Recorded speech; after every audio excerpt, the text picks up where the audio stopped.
बेमौसम बारिश के मारे किसानों के साथ मुआवजे के मजाक की खबर एबीपी न्यूज ने आपको दिखाई। खबर ये दिखाई थी कि यूपी की अखिलेश सरकार ने किसानों को मुआवजे के नाम पर 60 रुपए 75 रुपए के चेक बांटे थे। इस मजाक के खिलाफ हंगामा मचने के बाद अखिलेश सरकार जागी है। ऐलान हुआ है कि नए सिरे से किसानों को मुआवजे का चेक बांटा जाएगा। जिस फैजाबाद में 60 और 75 रुपए के चेक बांटे गए थे, वहां के लेखपाल को सस्पेंड भी कर दिया गया है। सवाल यह है कि क्या हंगामा मचने के बाद ही जागती है सरकार? तो किसानों को फिर से चेक बांटे जाएंगे। वहीं फैजाबाद के लेखपाल को सस्पेंड कर दिया गया है। एबीपी न्यूज की खबर का यह असर हुआ है। जहां नींद से जागी है अखिलेश सरकार, 60 रुपए 75 रुपए 100 रुपए 230 रुपए, ये सबसे बड़ी राशि जिसके चेक बांटे गए थे किसानों को। और ऐसे में सवाल ये, यूपी के किसानों का मुआवजा फिर से तय होगा, ये तो अब तय है। असर ये है इसका कि अब किसानों को नए सिरे से मुआवजे के चेक जारी होंगे। तो किसानों का भला कैसे होगा? अब इस खबर दिखाए जाने के बाद जो सरकार पर असर पड़ा, उसके चलते किसानों को नए सिरे से मुआवजे के चेक मिलेंगे। और इसके साथ ही असर ये भी हुआ है कि फैजाबाद में लेखपाल को सस्पेंड कर दिया गया है।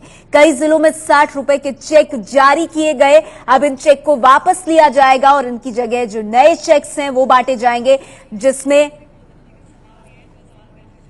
जिसमें नुकसान जितना हुआ है किसान को, उसके आधार पर मुआवजा दिया जाएगा। नए सिरे से चेक्स बांटे जाएंगे। लेकिन सवाल यह है कि मीडिया में खबर दिखाए जाने के बाद ही क्यों जागती है सरकार? अखिलेश सरकार को किसानों की बदहाली खुद अपनी आंखों से नहीं दिख रही क्या? दूसरा अहम सवाल यह कि मुआवजे बांटने के नाम पर महज खाना पूर्ति क्यों हो रही है? मुआवजे देने के नाम पर यह मजाक क्यों? सवाल यह भी हंगामा मचने के बाद ही आखिर सरकार क्यों जागती है? एबीपी न्यूज संवाददाता पंकज झा हमारे साथ जुड़ गए।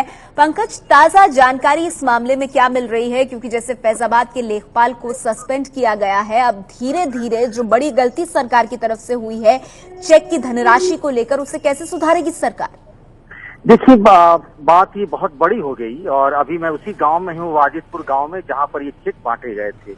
और ये चेक काफी लोगों को बांटे गए थे। तहसीलदार ने ये सारे चेक बांटे थे और उसमें ये हुआ था कि 60 रुपये से लेके और उसके ऊपर की राशि चेक बांटी गई थी सर्वे करके। अभी जाकर के कैंप लगा है, यहाँ पर कैंप लगने शुरू हो गए हैं। फैजाबाद के जो डीएम है, एसडीएम है, एडीएम है, सब लोग इस इलाके के जितने अधिकारी थे सब लोग आ गए हैं। और जो चेक बांटे गए थे, जो 1500 750 रुपये से कम के चेक थे, उन सबको वापस करा लिया गया है। और अब ये सारे चेक जो है नए तरीके से बनाए जाएंगे। जिस किसान का जिस तरीके से फसल बर्बाद हुआ है, उस आधार पर नियमों के तहत उनको मुआवजे मिलेंगे। जी पंकज, अहम बात आप कह रहे हैं। एक चीज जरा बताइए, नए सिरे से मुआवजे का फॉर्मूला क्या होगा? मसलन जिस किसान को 60 रुपए का चेक थमाया गया, अब नए सिरे से उसे कितनी धनराशि का चेक मिल सकता है? देखिए, जो न्यूनतम है, सबसे कम अगर मदद मिल सकती है तो वो 750 रुपये की मदद है। तो उसको किसी को भी अब 750 रुपये से कम की मदद नहीं मिलेगी। देखिए, पहले ये था कि 50% जिसकी फसल खराब होगी उसको मुआवजा मिलेगा। उसके लिए सिंचित और असिंचित वो एक फिट पैमाना था कि 9,000 रुपया पर प्रति हेक्टेयर जो है वो सिंचित को मिलेगा। लेकिन उसमें पहले प्रधानमंत्री मोदी की तरफ से फेरबदल किया गया, 1.5 गुना बढ़ा दी गई मुआवजे की राशि। फिर यूपी की अखिलेश सरकार ने किया कि 9,000 रुपया जो पर हेक्टेयर था वो राशि, उसको 18,000 रुपया प्रति हेक्टेयर जिसका फसल बर्बाद हुआ है उसको मुआवजा मिलेगा। तो इस हिसाब से अब सारे किसानों को उनकी जितनी भी खेती बर्बाद हुई है, जितना बीघा जितना एकड़ उनकी खेती बर्बाद हुई है, उस हिसाब से मुआवजे मिलेगा। उस हिसाब से अब किसी को भी 750 रुपये से कम का मुआवजा नहीं दिया जा सकता है। जी, शुक्रिया आपका पंकज इस जानकारी के लिए। एबीपी न्यूज संवाददाता पंकज झा अहम जानकारी देते हुए कि न्यूनतम जो धनराशि अब भी रखी गई है मुआवजे की, वो 750 रुपए है। उससे नीचे ये मामला नहीं जाएगा।